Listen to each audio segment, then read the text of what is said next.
సర్వాధికారి, సర్వసృష్టికర్త, జయరక్షకుడా, నీ ఘనమైన నామము కొరకే కృతజ్ఞత చెల్లిస్తూ నిన్ను ఆరాధిస్తూ హెచ్చిస్తూ పూజిస్తూ నిన్ను మహింపరుస్తూ నిత్యము రాజులకు రాజుగా ప్రభువులకు ప్రభువుగా దేవ భూమి ఆకాశమందున్న ఏమీ లేనప్పుడు మాక యెహోవా అంటే ఉన్నవాడు అన్నవాడైన దేవా కోలు గొర్రెల రక్తం ద్వారా పాపక్షమాపణలు కలగదు గనుక యేసు ప్రభువారుగా ఈ భూమి మీదకి వచ్చి నీ రక్తాన్ని ప్రోక్షించి అయా మా పాపం పరిహారించి నరకం నుంచి మనం విడిపించి నీ రాజ్యంలో ఉంచడానికి ఇష్టపడినందుకు నీ వందనాలు దేవా. మనుష్యుడిగా దేవ ఈ లోకంలో రక్తము కాచి దైవత్వము కలిగిన స్వరూపముగా దేవుని స్వరూపము కలిగి అయా పరలోక రాజ్యానికి వెళ్ళి పరిశుద్ధాత్మను ఆదరణకర్తగా మాతో ఉండడానికి అయా నువ్వు పంపించిన పరిశుద్ధాత్మ దేవానికి వందనాలు దేవా. కన్యకైన ఆయన అమ్మాయిని పెండ్లి కుమార్తెకు సిద్ధపరిచినట్లుగా పెండ్లి కుమారుడికి సిద్ధపరిచినట్లుగా మమ్మల్ని కూడా పెండ్లి కుమారుడుగా నువ్వు రాబోతూ పెండ్లి కుమార్తెగా పరిశుద్ధాత్మ ద్వారా మమ్మల్ని సిద్ధపరచడానికి ఇష్టపడినందుకు వందనాలు. దినాన్ని ఇదిగో త్వరగా వచ్చుచున్నానని దేవా ఈ లోకానికి రాబోతున్న నీ ప్రేమ కొరకే నీకు వందనాలు దేవా. యొక్క ప్రపంచంలో ప్రతి ఒక్కరూ రక్షణ కొరకు ప్రార్థిస్తున్నాను దేవా. దేవుడు మనుషుల మధ్య కుల జాతి తెగ నాయన తారతమ్యాలు లేకుండా అందరూ ఒకే హృదయాన్ని కలిగి ఒకే ఆత్మను కలిగి ఒకే నాయన సృష్టికర్తన దేవుని ఎరిగినట్లుగా దేవా సంఘంలో భేదాభిప్రాయాలు లేకుండా అయా ఒకరికొకరు గౌరవించుకున్నట్లుగా ఒకరికొకరు ప్రభా ఆయన విశ్వాసి ఒకరు నమ్మగలిగే వారుగా అటువంటి వారుగా దేవా నీ రక్తముల కడిగి నరక ప్రాప్తిని విడిపించి నీ రాజ్యం కొరకే సిద్ధపరచమని యేసు నామములో వేడుకుంటున్నాము తండ్రి, ఆమేన్. యాజక ధర్మము నెరిగి యేసునకే సేవ ప్రేమతో నరింపుడు. యాజక ధర్మము నెరిగి యేసునకే సేవ ప్రేమతో నరింపుడు. అది ప్రధాన యాజకుడహురును ప్రభునికి ముంగురుతూ అది ప్రధాన యాజకుడహురును ప్రభునికి ముంగురుతూ అతని కుమారులు విశ్వాసులకు అతని కుమారులు విశ్వాసులకు ప్రాపుగా ముంగురుతూ యాజక ధర్మము నెరిగి యేసునకే సేవ ప్రేమతో నరింపుడు. ప్రధాన యాజకుడు మన యేసే యాజకులము మనమే. ప్రధాన యాజకుడు మన యేసే యాజకులము మనమే. పరమ పిలుపుతో నిలచిన వారే పరమ పిలుపుతో నిలచిన వారే స్థిరముగా నుండెదరు. యాజక ధర్మము నెరిగి యేసునకే సేవ ప్రేమతో నరింపుడు. నాదాబు అనగా మనసున్నవాడని అబీహు నా తండ్రి. నాదాబు అనగా మనసున్నవాడని అబీహు నా తండ్రి.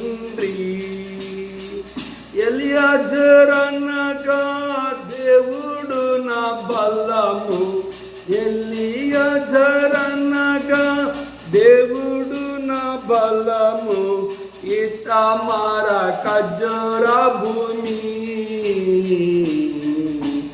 యాజక ధర్మం నెరిగి యేసునికే సేవ ప్రేమతో నొనరింపుడు యాజక ధర్మము నెరిగి యేసునికే సేవ ప్రేమతో నొనరింపుడు.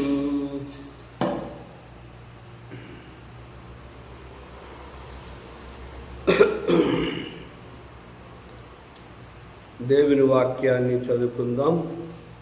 గలతీ పత్రిక 1వ అధ్యాయాన్ని చదువుకుందాం. అపోస్తలుడైన పౌలు గలతీలకు రాసిన పత్రికను ధ్యానించుకుందాం. మనుషుల మూలముగానైనను ఏ మనుషుని వలనైనను కాక యేసుక్రీస్తు వలనను ఆయన్ను మృతుల్లో నుండి లేపిన తండ్రి అయిన దేవుని వలనను అపోస్తుడిగా నియమింపబడిన పౌలను నేను నాతో కూడా నున్న సహోదరులందరూ గలతీలున్న సంఘములకు శుభమని చెప్పి వ్రాయినది. తండ్రి అయిన దేవుని నుండి మన ప్రభు అయిన యేసుక్రీస్తు నుండి మీకు కృపయు సమాధానము కలుగునుగాక. మన తండ్రి అయిన దేవుని చిత్త ప్రకారము క్రీస్తు మనను ప్రస్తుపు దుష్ట కాలంలో నుండి విమోచింపవలనని మన పాపం నిమిత్తము తన్ను తానే అప్పగించుకొను. దేవునికి యుగయుగములకు మహిమ కలుగును గాక. ఆమేన్. పఠింప శ్రేష్ఠ గ్రంథము బైబిల్, పఠింప శ్రేష్ఠ గ్రంథము బైబిల్, అనుదినం పఠించిన ప్రేమ తోడు నడుపును. ఓ పఠింప శ్రేష్ఠ గ్రంథము Bible. The best book to read is the Bible. The best book to read is the Bible. If you read every day, if you help all the way, oh, the best book to read is the Bible.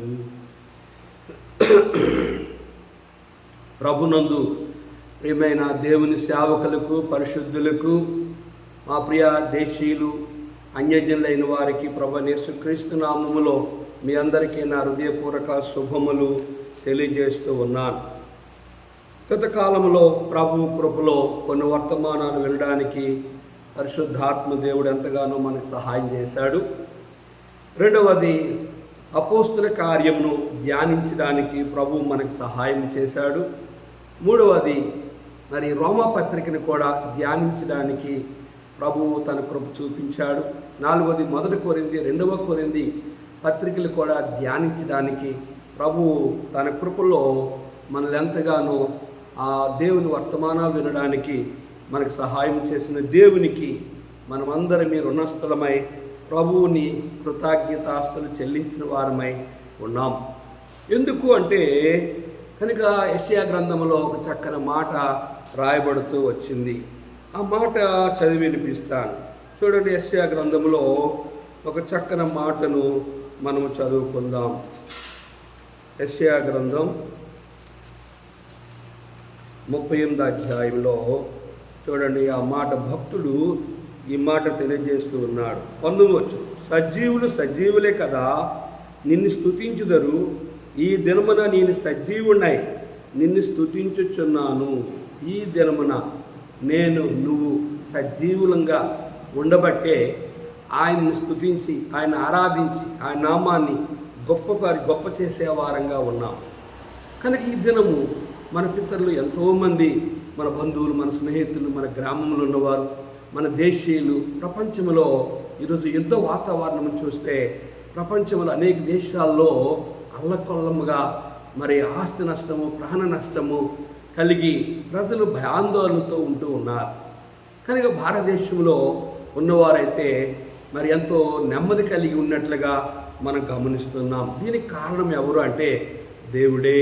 కీర్తన 23 మొదటి మాట, యెహోవా నా కాపరి, నాకు లేమి కలగదు. అపోస్తలుడైన పౌలు గలతీ అనే సంఘానికి ఈ ఉత్తరాన్ని రాస్తూ అపోస్తలుడైన పౌలు మొదటి మాట చెప్తున్న మొదటి అధ్యాయం వచనంలో, మనుషుల మూలముగానైనను ఏ మనుషుని వలన ఆయనను కాక యేసుక్రీస్తు వలనను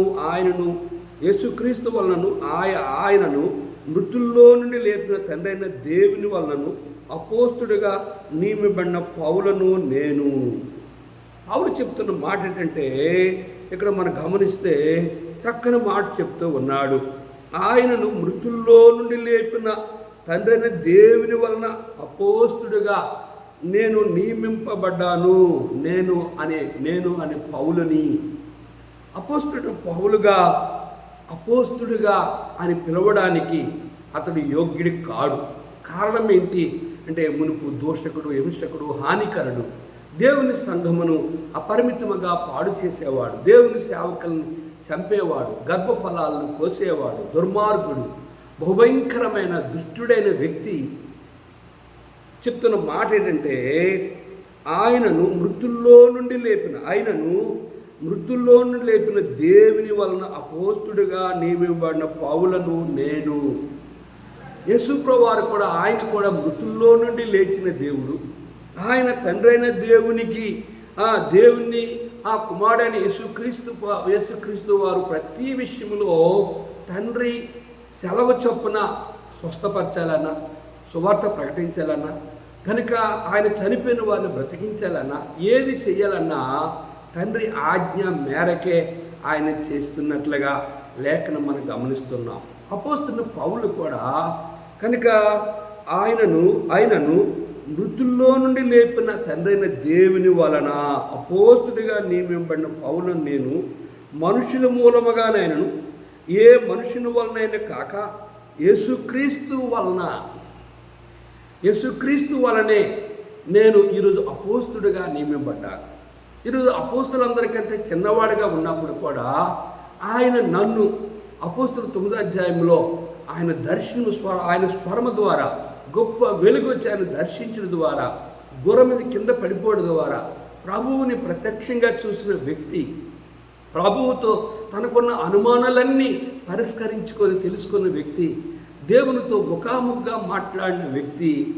కనుక ఈ యొక్క సౌలు అనే వ్యక్తి పౌలుగా మారడానికి పౌలు అంటున్నాడు, మనుషుల మూలముగా ఏ మనుషుని వలనైనా కాక యేసుక్రీస్తు వలనే నేను అపోస్తుడిగా నియమింపబడ్డాను. కారణం ఏంటి అంటే, పౌలుగా మారిన తర్వాత అతని జీవితంలో విశ్వాసంగా ఉండాలి, సంఘంలో కొంతకాలం ఉండాలి. కానీ దేవుడు వెంటనే అతన్ని 3 రోజులు గుడ్డివాడిగా చేసిన తర్వాత అనని వెళ్ళి తన తల మీద చేతుల నుంచి ప్రార్థించడం ద్వారా అతను లేచి ఆహారము తిని దేవుని వాక్యాన్ని బావుగా తెలుసుకొని వెంటనే అతడు వెళ్ళి దమస్కా మార్గంలో వెళ్ళి దమస్కా పట్టణానికి వెళ్ళి సువార్త చంపడానికి వెళ్ళిన వ్యక్తి, క్రైస్తవ సంఘాన్ని నాశనం చేయడానికి వెళ్ళిన వ్యక్తి, క్రైస్తవుని సమూలను నాశనం చేయాలని చెప్పిన వ్యక్తి, గర్భఫలాల కోయిలను అనుకుని వెళ్ళిన వ్యక్తి. కనుక ప్రాణంతోనే వారిని యెరూషలేము తీసుకురావాలని కోపావేశంతో వెళ్ళిన వ్యక్తి. కనుక తిరిగి అదే స్థలంలో చూడండి, అపోస్తుల కార్యంలో 2వ అధ్యాయం మనం 9వ అధ్యాయం మనం గమనిస్తే చూడండి, ఇక్కడ ఒక మాటను మనం గమనిద్దాం. 19 వచనం లేదా మీకు అర్థం కావడానికి 17, అనని వెళ్ళి ఆ ఇంట ప్రవేశించి అతని మీద చేతులుంచి, సౌలా సహోదరుడా, నువ్వు వచ్చిన మార్గంలో నీ కనబడిన ప్రభువైన యేసు నువ్వు దృష్టి పొంది పరిశుద్ధాత్మతో నింపడి నన్ను పంపి ఉన్నాడని చెప్పింది. అప్పుడే అతని కన్ను నుండి పొరల వంటి రాలగా దృష్టి కలిగి లేచి బాప్తిసం పొందును. తరువాత ఆహారం పుచ్చుకొని బలపడిను. వెంబట అతడు దమస్కులోని శిష్యుడితో కూడా కొన్ని దినములుండెను. వెంటనే సమాజ మందిరంలో యేసే దేవుని కుమారుడని ఆయన గురించి ప్రకటించుచూవచ్చు. విని వారందరూ విభ్రాంతి నొంది, యెరూషలేములో ఈ నామమును బట్టి ప్రార్థన చేయని వారిని నాశనం చేసిన వాడు ఇతని కాడా, వారిని బంధించి ప్రధాన యాజకుల యొద్ద కొనుపోటుకు ఎక్కడే కూడా వచ్చి ఉన్నాడని చెప్పుకొనిది. అయితే సౌలు మరి ఎక్కువగా బలపడి ఈయనే క్రీస్తు అని రుజువుపరచు దమస్కులో కాపురమున్న యూదులను కలవరపరిచాడు. క్రైస్తవుల్ని కలవరపరచడానికి వెళ్ళిన వ్యక్తి అక్కడున్న యూదులైన వారిని యెహోవా దేవుడు, యేసు దేవుడు కాడు అనే యూదుల్ని కలవరపరిచినట్లుగా మనం గమనిస్తున్నాం. అటువంటి వ్యక్తి చెప్తున్న మాట మనం రెండో విషయం గమనించినట్లుగా అయితే, నాతో కూడున్న సహోదరులందరూ గలతీలో ఉన్న సంఘములకు శుభమని చెప్పి వ్రాయినది. పౌలు కొద్దిసేపు కొన్ని దినాలు మాత్రమే ఉన్నాడు. వెంటనే అతడు యేసే దేవుడని సువార్త ప్రకటించినప్పుడు అనేక మంది ఈ వ్యక్తి ఎట్లా మారగలిగాడు అన్నప్పుడు తన సాక్ష్యం చెప్పాడు. దమస్క మార్గం వచ్చినప్పుడు ప్రభువు నన్ను దర్శించాడు, నాతో మాట్లాడాడని. కనుక ఈరోజు ప్రపంచంలో కనుక అన్ని భాషలు, అన్ని తెగలు, అన్ని జాతులు, అన్ని దేశాలు, ప్రతి దేశము కానీ, రాష్ట్రము కానీ, జిల్లా కానీ, మండలము కానీ, లేదా గ్రామంలో కానీ, ఇంటిలో కానీ, ప్రపంచంలో కొండ, ఎడారి, లోయ, అరణ్య, సముద్ర, పట్టణ, పల్లెల్లో, మంచు ప్రాంతాలు, కొండ ప్రాంతాలు, లోయ ప్రాంతాల్లో, సముద్రం లోపల ప్రయాణం చేసిన వారిని, ఆకాశంలో ప్రయాణం చేసిన వారిని, ఆకాశం మీద ఉన్నవారు, భూమి క్రింద అండర్గ్రౌండ్లో ఉన్నవారు, ప్రతి మోకాలు యేసు నామములో వంగడం గల కారణం ఏంటంటే, పౌలు అంటాడు, నాతో కూడా నున్న సహోదరులందరూ గలతీలో నున్న సంఘములకు శుభమని చెప్పి వ్రాయినది. నాతో కూడున్న సహోదరులందరూ. ఒకప్పుడు తనతో ఎవరుండేవారు సహోదరులు అంటే, దుష్టులైన వారు ఉండేవారు, చంపేవారు ఉన్నారు, కోపావేశం కలిగిన వారు ఉన్నారు. కనుక ఒక దేవుని సంఘాన్ని పాడు చేయాలి, దేవుని పిల్లలు చంపాలన్న, గర్భఫలాలు కోయాలన్న వ్యక్తి సహకరించేవారుగా కొంతమంది ఉన్నారు. ఇప్పుడైతే నాతో కూడానున్న సహోదరులందరూ గలతీలున్న సంఘమునకు శుభమని. సహోదరులు అంటే ఎవరు? అన్నదమ్ములు, అక్కజెల్లెలు, లేదా నా యొక్క తోటివారు, లేదా ఒకప్పుడు పాత స్నేహితులు కాదు. పౌలు ఇప్పుడు ఉన్నవాళ్ళు ఆయన రక్తములో కడగబడి ఆయన చేత పిలువబడిన సేవకులుగా, పరిచారకులుగా, పరిశుద్ధులుగా ఉన్నట్లుగా మనం గమనిస్తున్నాం. నిర్దినాన్ని పౌలుతో ఉన్న కొంతమంది సహోదరులు ఉన్నారు. ఈ దినము కొంతమంది సేవకులు కలిసి ఉండాలన్నా, కొంతమంది విశ్వాసులు కలిసి ఉండాలన్నా, సంఘములో ఉన్నవారు సహోదరులుగా ఉండాలన్నా, ఒక ఇంటిలో ఉన్నవారు తల్లి కూతురు పడదు, అత్త కోడలు పడదు, తండ్రి కొడుకు పడదు. కనుక ఎవరి ఇంటి వారే వానికి శత్రువులుగా ఉన్న ఈ దుర్దినాల్లో మనం గమనిస్తే పౌలుతో కొంతమంది సహోదరులు ఉన్నారు. అందుకే మనము కీర్తన 133 అధ్యాయంలో దేవుని వాక్యం ఏమి సెలవిస్తుంది మనం గమనిస్తే, చూడండి, కీర్తన గ్రంథము 133 అధ్యాయం 1వ వచనం మనం గమనిస్తే దేవుని వాక్యం ఎంతో స్పష్టంగా తెలియజేస్తుంది. సహోదరులు ఐక్యత కలిగి నివసించుట ఎంత మేలు, ఎంత మనోహరం. గమనించారు? సహోదరులు ఐక్యత కలిగి నివసించుట కనుక నివసించడం ఎంత మేలు, ఎంత మనోహరం. కనుక ఈరోజు సహోదరులు ఐక్యత లేని పరిస్థితుల్లో మనం గమనిస్తున్నాము. అపోస్తలుల కార్యం 2వ అధ్యాయం చూసినట్లయితే వారందరూ సహోదరులుగా 2వ అధ్యాయంలో మనం గమనిద్దాం. దేవుని వాక్యాన్ని గమనిస్తే చూడండి, ఇక్కడ 40 వచ్చును. అప్పుడు ప్రతివానికి భయం కలిగను, మరియు అనేక మహత్కార్యములను సూచిక్రియలను అపోస్తుల ద్వారా జరిగను. విశ్వసించిన వారందరూ ఏకముగా కూడి తమ కలిగిందంతా సమిష్టముగా ఉంచుకొనిరి. ఇదియోగాక వారు తమ చరస్థిర ఆస్తులు అమ్మి అందరికీ వారి అక్కర కొలది పంచిపెట్టిరి. మరియు వారి ఏక మనస్కులై ప్రతి దినము దేవాలయమును తప్పగా కూడుకొనుచు ఇంటంటో రొట్టి విరిచు దేవుని స్తుతించుచు ప్రజలందరూ వల్ల దయ పొందిన వారై ఆనందముతోను నిష్కపట హృదయముతోను ఆహారం పుచ్చుకునిచుండిరి. మరియు ప్రభువు రక్షణ పొందుతున్న వారిని అనుదినము సహోదరులుగా వారితో చేర్చుచుండిరి. గమనించారా? సంఘముగా కూడుకున్నారు, విశ్వసించిన వారందరూ ఏకముగా కూడుకున్నారు. వారు స్థిర ఆస్తులు అమ్మి అందరికీ వారి అక్కర కలది సమానముగా ఉండాలని వారికి ఆస్తిని పంచినట్లుగా, ఇంటింట ప్రార్థించినట్లుగా, ఇంటింట రొట్టి విడిచినట్లుగా, అనుదినము వారు దేవాలయంలోనికి వెళ్ళినట్లుగా వారు దేవుని స్తుతిస్తూ కనుక ప్రజలందరం దయ పొందిన వారుగా ఆనందముతో నిష్కపటమైన హృదయమును కలిగిన సహోదరులుగా, కలిగిన కుటుంబముగా, కలిగిన సంఘముగా, కలిగిన సేవకులుగా ఉన్నట్లుగా మనం చూస్తున్నాం. కానీ ఇక్కడ ఇంకా మనం గమనించినట్లయితే చూడండి, మార్కు సువార్త 11వ అధ్యాయంలో యేసు ప్రభువారితో కూడా కొంతమంది సహోదరులను ఆయన యెరూషలేము నుండి బేతనీకి వెళ్ళినట్టు చూద్దాం. చూడండి, మార్కు 11వ అధ్యాయము 11వ వచనం. ఆయన యెరూషలేమునికి వచ్చి దేవాలయంలో ప్రవేశించి చుట్టూ సమస్తమును చూచి సాయంకాలమైనందున 12 మందితో కూడా బేతనీయకు వెళ్ళెను. యెరూషలేములో పగలంతా సేవ చేసి సాయంత్రం వేళ ఆయన బేతనీయకు తన 12 మంది శిష్యులతో కూడా వెళ్ళినట్లుగా మనం చూస్తున్నాం. ఇంకా మనం గమనించినట్లయితే యోహాను సువార్త 12వ అధ్యాయం, యోహాను సువార్త 12వ అధ్యాయంలో మరి వారు ఇక్కడ యేసు ప్రభువు వారు తన శిష్యులతో కూడా మరీ ఇంటికి వచ్చినట్లు మనం గమనిద్దాం. చూడండి, 12వ అధ్యాయం మొదలు వచ్చింది. కాబట్టి యేసు తాను మృతుల్లో నుండి లేపిన లాజరు ఉన్న బేతనీకు పస్కా పండగకు 6 దినములు ముందుగా వచ్చింది. అక్కడ వారు ఆయనకి విందు చేసింది. మార్త ఉపచారం చేసింది. లాజరు ఆయనతో కూడా భోజనం కూర్చున్న వారిలో ఒకడు. అప్పుడు మరియ మిక్కిలి విలువగల జటామాంస అత్తురు ఒక సేరునని ఎత్తు తీసుకొని యేసు పాదమును పూసి ఆయన తల వెంట్రుకలతో ఆయన పాదమును తుడుచును. ఇల్లు ఆ అత్తురు వాసనతో నిండును. ఆయన శిష్యుల్లో ఒకడు, అనగా ఆయన అప్పగింపనయున్న ఇస్కరియోతు యోధ ఈ అత్తురు 300 దేనారముల కమ్మి బీదలకి ఇయ్యలేదని. వాడు అలాగూ చెప్పినది బీదల మీద శ్రద్ధ కలిగి కాదు గాని వాడు దొంగయుండి తన దగ్గర డబ్బు సంచి ఉండినందున అందులో వేబిని దొంగిలించి వచ్చిన గనుక అలాగూ చెప్పాను. గమనించారా?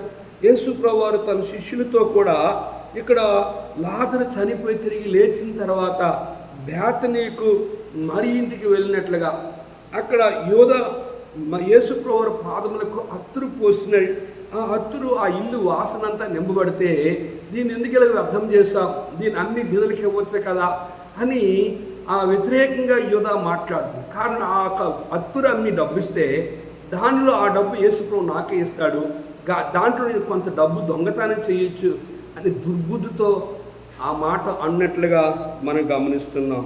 బీదలు ఎల్లప్పుడూ మీతో ఉంటారు, నేను ఎల్లప్పుడూ మీతో ఉండనని యేసు ప్రభువు వారు మరణము పునరుద్ధానాన్ని జ్ఞాపకం చేసి ఈమె నా విషయమై నా యొక్క పునరుద్ధానాన్ని ఈ సువార్త ఎక్కడ ప్రకటించబడుతుందో ఈమె గురించి ఈ వార్త ప్రకటించబడుతుందని యేసు ప్రభువు వారు కాబట్టి యేసు నన్ను పాతిపెట్టి దినమునకు ఆమెను దీన్ని ఉంచుకొని బీదలు ఎల్లప్పుడూ మీతో కూడా ఉందరు కానీ నేను ఎల్లప్పుడూ మీతో కూడా ఉండను. మన ఆవిషయం ఏంటంటే తీతు పత్రిక 1వ అధ్యాయంలో మన 2వ వచనం గమనించి నాతో కూడా ఉన్న సహోదరులందరూ గలతీలున్న సంఘములకు శుభమని సంఘాలకు శుభము చెప్పారు, వందనాలు చెప్పారు, ప్రైజ్ లార్డ్ చెప్పారు. కనుక వారు మా కొరకు ప్రార్థించండి, మీ కొరకు ప్రార్థిస్తున్నాము అని చెప్పినట్లుగా మనం గమనిస్తున్నాం. ఇదేను మనుషులు కలుస్తున్నారు, వందనాలు వందనాలు ప్రైజ్ లార్డ్ చెప్తారు కానీ మనుషుల కలవు. చూడండి, అదే గలతీ పత్రిక 1వ అధ్యాయం లాస్ట్ వచ్చిన చూస్తే 6:18 సహోదరులారా మన ప్రభువైన యేసుక్రీస్తు కృప మీ ఆత్మతో ఉండునుగాక, ఆమేన్. గమనించరా? సహోదరులారా మన ప్రభువైన యేసుక్రీస్తు కృప మీ ఆత్మతో ఉండునుగాక, సహోదరులుగా. కనుక దేవుని ఆత్మ మనతో ఉండాలి అంటే కనుక సంఘములో గనుక సహోదరులుగా, గృహములో రక్త సంబంధంగా, కుటుంబముగా, సేవకులుగా ఒకరితో ఒకరు పాలి పొందిన వారుగా ఉండవలసిన వారుగా ఉండాలి. కానీ నిర్దినాన్ని చాలామంది యోధాలాగే సహోదరులుగా ఉంటున్నారు, విశ్వాసులుగా ఉంటున్నారు, కుటుంబముగా ఉంటున్నారు, తోటి సేవకులుగా ఉంటున్నారు. యోధా లాంటి వారు కూడా వారి మధ్య ఉండి పాడు చేసేవారుగా ఎక్కువ మంది అగపడుతూ ఉన్నారు. ప్రియ సహోదరి సహోదరుడా, ఎవడు దేవుని ఆలయాన్ని పాడు చేస్తే నేను వాడిని పాడు చేస్తానని దేవుని వాక్యం సెలవిస్తుంది. 3వ వచనం తండ్రి అయిన దేవుని నుండి మన ప్రభువైన యేసుక్రీస్తు నుండి మీకు కృపయో సమాధానము కలుగునుగా. పౌలు అంటున్నాడు, తండ్రి అయిన దేవుని నుండి ప్రభువైన యేసుక్రీస్తు నుండి మీకు కృపయో సమాధానము కలుగునుగాక. ఓ గల్తీ సంఘస్థులారా, తండ్రి అయిన దేవుని వలన కుమారుడైన యేసుక్రీస్తు వలన మీకు కృపయో సమాధానం. కనుక ఆ దినాల్లో ఎవరైనా మన ఇంటికి వస్తే వాళ్ళని ఏమన్నారంటే ఇప్పుడు మనం ప్రజలకు చెప్తున్నాం, ఆ దినము మీకు ఆ సమాధానం కలుగును కాకంటే వారు వచ్చుడు ద్వారా సమాధానం కలిగింది. అపోస్తలుల 2వ అధ్యాయంలో కొర్నేలి ఇంటికి పేతురు వచ్చినప్పుడు కనుక కొర్నేలి సైన్యాధిపతి 100 మంది సైనికులకి అధికారి, గొప్ప అధికారి అయినప్పుడు కూడా, పేతురు సేవకుడు అయినప్పుడు కూడా సాగిలిపడి సేవకునికి నమస్కారం చేశాడు. పౌలు అప్పుడు పేతురు అంటాడు, నేను నీలాంటి మనుషున్నే, నువ్వు దేవునికి నమస్కారం చేయి, నేను నీలాంటి వాడిని అని పేతురు తగ్గించుకున్నట్లుగా మనం గమనిస్తున్నాం. కనుక 4వ వచనం గమనిస్తే, మన తండ్రి అయిన దేవుని చిత్త ప్రకారము క్రీస్తు మనను ప్రస్తుత దుష్టకాలములో నుండి విమోచింపవలని మన పాపముల నిమిత్తము తన్ను తాను అప్పగించుకొనెను. పౌలు చెప్తున్న మాట అంటే, మన తండ్రి అయిన దేవుని చిత్త ప్రకారం క్రీస్తు మనలను ప్రస్తుత దుష్టకాలం నుండి విమోచింపవలని మన పాపముల నిమిత్తము తన్ను తానే బలిగా అర్పించుకున్నాడు. కనుక ఇప్పుడు మనం ఉంటుంది ఏ కాలం అంటే దుష్టకాలం. కనుక ఈ దుష్టకాలములో నుండి కూడా దుష్టకాలము నుండి అని మీద 2 అయిపోయింది, కిందనే ఉందంటే దుష్ట యుగము నుండి. ఏ యుగం అంటండి? దుష్ట యుగము. కనుక దుష్ట యుగం మనం చూస్తే లో దినాల్లో ప్రజలు ఎట్లా జీవించారంటే, స్త్రీలతో, పురుషులతో దుష్టులుగా అవాంఛికమైన దుష్ట కార్యాలు కలిగి నేటి దినాన్ని కూడా మనుషుడు పాపము చేయడానికి ఏమాత్రము భయపడక ఎంత దుష్టత్వాన్ని కలిగి జీవిస్తున్నారనేది మనము లేఖనాన్ని గమనించినట్లుగా అయితే చూడండి. ప్రకటన గ్రంథము 21వ అధ్యాయం 8వ వచనం మనం గమనిస్తే, పిరికివారును, అవిశ్వాసులను, అసహాయులను, నరహంతకులను, వ్యభిచారులను, మాంత్రికులను, విగ్రహారాధకులను, అబద్ధికులందరూ అగ్నిగంధ మండు గుండములో పాలు పొందుదురు. ఇది 2వ మరణం. ఇటువంటి పాప కార్యముల్లో ఉంటూ ఉన్నారు. అయితే తండ్రిని దేవుని చిత్త ప్రకారం క్రీస్తు మనను ప్రస్తుత దుష్టకాలంలో నుండి విమోచింపవాలని మన పాపముని తన్ను తానే అప్పగించుకున్నాడు. మన పాపములు విమర్శించడానికి దుష్టకాలం నుండి, దుష్టత్వం నుండి. కనుక ఆదికాండం 6వ అధ్యాయంలో చూస్తే చూడండి, ఆదికాండం 6వ అధ్యాయంలో దేవుని కుమారులు నరుల కుమార్తెని వారు పెళ్లి చేసుకున్నప్పుడు దేవుని కోపము వచ్చినట్లుగా మనం చూస్తున్నాం. చూడండి, మొదటి వచనం, నరులు భూమి మీద విస్తరించి ఆరంభించిన తర్వాత కుమార్తెలు వారికి పుట్టినప్పుడు దేవుని కుమారులు నరుల కుమార్తెలు చక్కని వారని చూచి వారందరిలో తమకు మనసు వచ్చిన స్త్రీలను వివాహము చేసుకొని, అప్పుడు యెహోవా నా ఆత్మ నరులతో ఎల్లప్పుడూ వాదించదు, వారు తమ అక్రమ విషయంలో నరమార్తులై ఉన్నారు. ఆయనను వారి దినములో 120 ఏండ్లకు. ఆ దినములో నెఫీనీయులు వారు భూమి మీద ఉండిరి, తరువాతను ఉండిరి. దేవుని కుమారులు నరుల కుమార్తెలతో పోయినప్పుడు వారికి పిల్లలను కనిరి. పూర్వకాలమందు పేరు పొందిన సూర్యులు వీరే. నరులు చెడుతనము భూమి మీద గొప్పదని, వారి హృదయం యొక్క తలంపులని ఊహ అంతయు ఎల్లప్పుడూ కేవలము చెడ్డదని యెహోవా చూచి తాను భూమి మీద నరులను చేసినందుకు యెహోవా సంతాపము నుండి తన హృదయములో నొచ్చుకొను. అప్పుడు యెహోవా నేను సృజించిన నరులతో కూడా జంతువులను, పురుగులను, ఆకాశ పక్షాదులను భూమి మీద ఉండకుండా తుడిచివేయదును. ఏలనగా నేను వారిని సృష్టించినందుకు సంతాపము నొంది ఉన్నాను. అయితే నావు యెహోవా దృష్టి యందు కృప పొందిన వాడాయను. గమనించారా? కనుక ఆ రీతిగా దుష్ట కాలములో నుండి మనల్ని విమోచించడానికి యేసు ప్రభువారుగా కన్యక గర్భవతి కుమారుని కలను. ఆయన ఈ లోకానికి వచ్చి పరిశుద్ధుడిగా జీవించి 33 సంవత్సరాలు, 3.5 సంవత్సరం మాత్రమే సువార్త ప్రకటించి సర్వలోక పాప పరిహారం కొరకే చనిపోయి రక్తము కాచి సమాధి చేయబడి తిరిగి 3వ దినాన్ని మృత్యుంజయుడిగా ఆయన తిరిగి లేచి మన అపరాధం, మన దోషములన్నీ కూడా. కనుక ప్రకటన 20:15 ఎవరి పేరు జీవగ్రంథమందు రాయబడ్డాదో వారు మాత్రమే పరలోకం, ఎవరి పేరు జీవగ్రంథమందు రాయబడదో వారు దుష్టకాలంలో ఉండి నిత్య నరకానికి వెళ్ళేవారుగా ఉంటారు. అందుకే మనల్ని విమోచించడానికి మన పాపమును తన్ను తానే బలిగా అర్పణగా చేయబడ్డాడు అనేది ఇక్కడ పౌలు సౌలుగా ఉన్న వ్యక్తి పౌలుగా మారిన తర్వాత, అపోస్తుడిగా మారిన తర్వాత తనతో ఉన్న సహోదరులతో కూడా ఇతర సంఘాలకు, గలతీ సంఘానికి శుభమని చెప్పినట్లుగా మనం గమనిస్తూ ఉన్నాం. తండ్రి దేవుని నుండి, కుమారుడైన యేసుక్రీస్తు నుండి కృపయో సమాధానము మీకు కలుగునుగా. కానీ కృప సమాధానం, దేవునితో సమాధానం, మనుషులతో సమాధానం. కనుక నీ వ్యక్తిగతంగా దేవునితో నువ్వు సమాధానం కలిగి ఉండాలంటే నీ దేవుడు పరిశుద్ధుడు, నువ్వు పరిశుద్ధముగా ఉంటేనే నీకు నీ దేవునికి సంబంధం ఉండేదిగా ఉంటారు. కానీ ఇక్కడ ఏ కాలంలో ఉన్నామని చెప్తున్నాడు పౌలు అంటే, మన తండ్రి దేవుని చిత్త ప్రకారం క్రీస్తు మనలను ప్రస్తుత దుష్ట కాలములో నుండి విమోచింపవాలని, దుష్ట యుగములో నుండి విమోచింపవాలని, మన పాపము నిమిత్తం తన్ను తానే అప్పగించుకుని దేవునికి యుగయుగములకు మహిమ కలుగునుగాక. ఆమేన్. పౌలు అంటున్నాడు, దేవునికే యుగ యుగములకు మహిమ కలుగునుగాక. మన యొక్క పాత జీవితం, సౌలు అంటే పెద్దవాడు, పౌలు అంటే చిన్నవాడు. సౌలు అంటే దుర్మార్గుడు, దుష్టుడు. సౌలు అంటే హాని చేసేవాడు.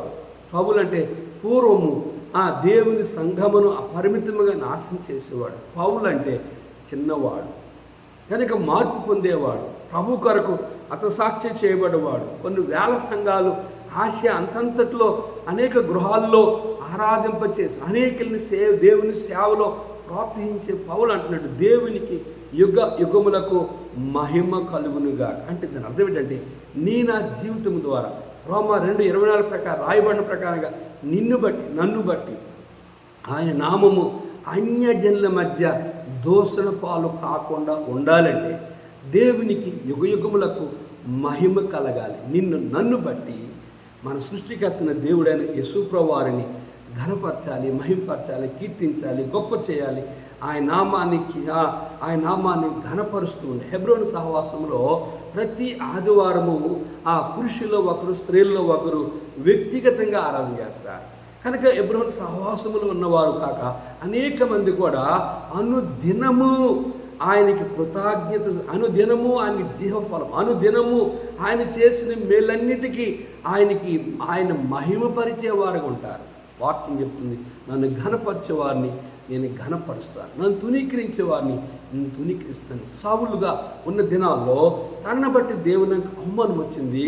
పౌలుగా మారిన తర్వాత తన చనిపోయినంత వరకు కూడా తనను బట్టి దేవునికి మహిమ వచ్చింది. ప్రియా సహోదరి సహోదరుడా, నా జీవితంలో సేవకుడిగా, విశ్వాస సంఘముగా, కుటుంబముగా, తోటి సహోదరులుగా, కులముగా, ఒక బంధువులుగా, ఒక దేశీయులుగా ఉన్నప్పుడు కూడా కనుక దేవునికి మహిమార్థమై మనం బ్రతికినప్పుడే యేసు రక్తం ద్వారా ఆయన నీ కొరకు తన్ను తాను బలిగా అర్పించుకున్నాడు. ఆయన రక్తం ద్వారా నువ్వు కడగబడినప్పుడే, నీ పేరు జీవగ్రంథము ఉన్నప్పుడే నీ ద్వారా దేవునికి మహిమ వస్తారు. ఎవరైతే జీవగ్రంథం పేరు ఉండదో, ఏ విశ్వాస పేరు ఉండదో, ఏ సేవకుని పేరు ఉండదో, వారి లోకములో యోధా వలె ధనాన్ని ఆశించి, అధికారాన్ని ఆశించి, కనుక సంఘములో దుష్ట పురుగులుగా ఉండి సంఘాన్ని కానీ, కుటుంబములు కానీ, తోటి సహోదరుల మధ్య కానీ, తోటి విశ్వాసుల మధ్య కానీ, తోటి సేవకుల మధ్య చాలామంది యోధాలాగా ఉండి పాడు చేసేవారుగా ఉంటారు. బైబిల్ చెప్తుంది, ఎవడు దేవుని ఆలయాన్ని పాడు చేస్తే నేను వాడిని పాడు చేస్తాను. నువ్వు పాడు చేసే సహోదరుడిగా, సేవకుడిగా, విశ్వాసగా, ఒక గృహముగా, ఒక రక్త సంబంధులుగా, బంధువులుగా కనుక ఉంటున్నావా? కనుక నిన్ను బట్టి దేవుని మహిమ వస్తుందా, అవమానం వస్తుందా, నిన్ను పరిశీలించు. గలతీ సంఘానికి పౌలు మొదటగా ఈ ఉత్తరాన్ని రాస్తూ కనుక తండ్రైన దేవుని నుండి, కుమారుడైన యేసుక్రీస్తు నుండి కృపయు సమాధానము, ఓ గలతీ సంఘమా, మీకు దేవుని కృప ఉంది, మీకు దేవుని యొక్క సమాధానం మీకు కలుగునుగా కానీ వాళ్ళని ఆశ్రయిస్తూ వారిని దీవిస్తూ వచ్చాడు. ఆ రీతిగా మనల్ని, మన జీవితంలో పరీక్ష, మన దోషములు ఒప్పుకొని ప్రభు ఎదుట, ప్రభా నేను నీ నామ మహిమార్థం బ్రతకడానికి సహాయం చేయి. పౌలు వలె, యోధా వలె నేను బ్రతకుండా, పౌలు వలె నేను బ్రతికి నీ నామం మహిమ కలిగి ఈ రాజ్యంలో యుగాలు ఉండే ధన్యకరమైన జీవితము నాకు దయచేయని ప్రార్థన చేసుకుందాం. మన అవిధేయతలు, మన అపరాధములు ఒప్పుకుందాం. జిమ్ముగల తండ్రి వందనాలు.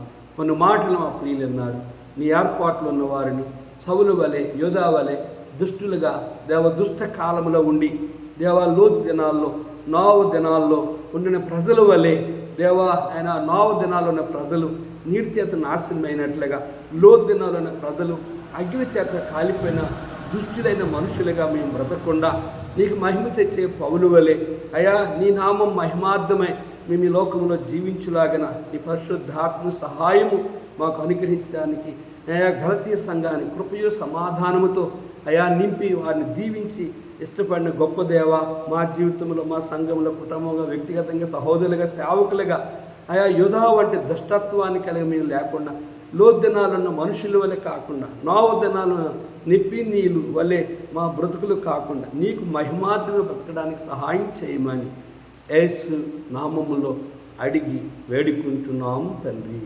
ఆమేన్. తండ్రైన దేవుని ప్రేమయు, కుమారుడైన యేసుక్రీస్తు వారి కృపయు, పరిశుద్ధాత్మ యొక్క అన్య సహవాసం తను ప్రేమించు వారికి కూడిన మనకు తోడుండి ఆశీర్వదించునుగాక.